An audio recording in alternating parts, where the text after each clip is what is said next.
இன்னைக்கு நாம ஒரு மர்மமான அமானுஷ்யமான மரத்தை பத்தி தான் பார்க்க போறோம். இந்த மரம் தன்னோட வடிவத்தை மாற்றிக்கொள்ளுது அப்படின்னு சொல்றாங்க.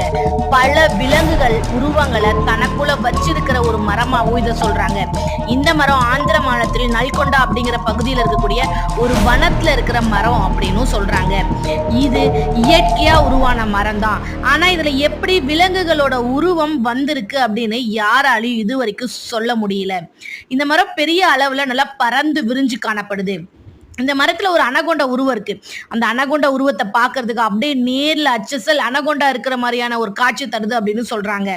ஒரு பக்கத்துல முதலையோட உருவம், அதுக்கப்புறம் பாத்தீங்கன்னா கிங்காங்கோட உருவம், சிலந்தியோட உருவம், தேளோட உருவம்னு எல்லா உயிரினங்களையும் உள்ளடக்கிய ஒரு மரமா இந்த மரம் இருக்கு.